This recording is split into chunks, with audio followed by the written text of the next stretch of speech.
जय जिनेन्द्र। परम पूज्य प्रभु महावीर स्वामी जी के चरणों में वंदन।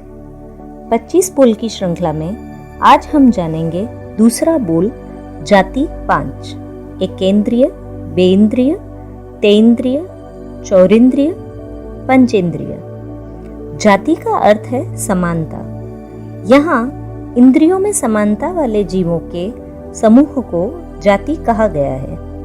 इंद्रिय ज्ञान से जीव के विकास का बोध होता है। जैसे एकेंद्रिय, वह जीव जिनके सिर्फ एक ही इंद्रिय है, वो है त्वचा, जिसे स्पर्श का एहसास हो। इसके एग्जाम्पल्स है पृथ्वी काय, अपकाय, तेउकाय, वायुकाय और वनस्पति काय के जीव। ये स्थावर काय भी कहलाते हैं। ये जीव स्थिर रहते हैं। सामान्यतः सुख की प्राप्ति या दुख की निवृत्ति के लिए हलन चलन नहीं करते। दूसरा बेंद्रिय जाति, केवल स्पर्शन और रसना, ये दो इंद्रियां जिन जीवों के हों उन्हें बेंद्रिय कहते हैं। जैसे लट, सीप, शंख आदि। तीसरा तेंद्रिय जाति, स्पर्शन, रसना और घ्राण, ये 3 इंद्रियां जहां हों उन जीवों को तेंद्रिय कहते हैं। जैसे चींटी, कीड़ा मकोड़ा, जूं, लीक आदि। चौथा है चौरिंद्रिय जाति, स्पर्शन, रसना, घ्राण और चक्षु वाले जीव चौरिंद्रिय कहलाते हैं। जैसे मक्खी, मकड़ी, मच्छर, भंवरा, टिड्डा आदि। 1 से लेकर 4 इंद्रिय तक के सभी जीव तिर्यंच गति के ही होते हैं। पंचेंद्रिय जाति, इनमें स्पर्शन, रसना, घ्राण, चक्षु और कान, ये 5 इंद्रियां होने से इन्हें सबसे अधिक विकसित कहा जा सकता है। पंचेंद्रिय के जीव चारों ही गतियों में पाए जाते हैं। तिर्यंच पंचेंद्रिय के 3 प्रकार होते हैं: जलचर, स्थलचर, खेचर। जलचर, जो जीव पानी में चलते हैं, जैसे मछली, कछुआ आदि।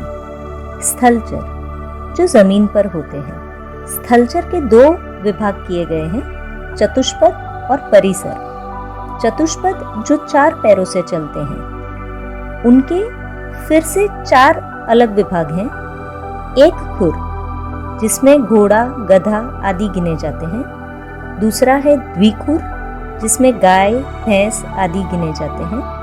तीसरा गंडीपद, जिनके पैर गोल होते हैं, जैसे कि हाथी, ऊंट आदि। और चौथा है सनकपद, जो नाखून वाले होते हैं, जैसे शेर, सिंह आदि। जमीन पर चलने वाले का दूसरे हैं परिसर, जो रेंग कर चलते हैं, और उनके 2 विभाग किए गए हैं, भुज परिसर और उर परिसर।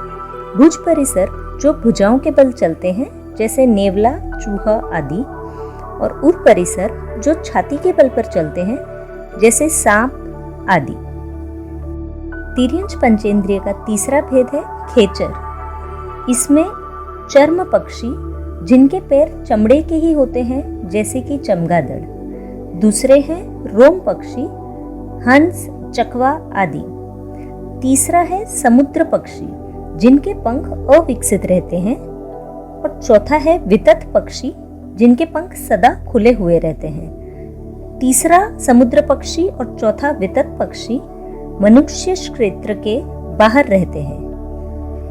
अब जानते हैं मनुष्य पंचेंद्रिय के बारे में। उसके 2 विभाग हैं, सन्नी और असन्नी। सन्नी यानी संगी या गर्भज मनुष्य, जो गर्भ से पैदा होते हैं। और असन्नी या असंगी मनुष्य वो समूर्छिम मनुष्य है, जिनके मन नहीं होता। जनरली हम उन्हें देख भी नहीं पाते, वो इतने छोटे होते हैं। यह पैदा होते ही तुरंत ही अपर्याप्त अवस्था में मर जाते हैं। इनका उत्पत्ति स्थान होता है मनुष्य के अपवित्र चीजें, जैसे मल, मूत्र, कफ, थूक आदि। आज हमने जानी दूसरे बोल की जाति 5 के विषय में। इसी श्रृंखला में आगे हम मिलेंगे तीसरे बोल के साथ। जिन आज्ञा विरुद्ध कुछ कहने में आया हो तो हाथ जोड़कर मिच्छामि दुक्कडम। धन्यवाद।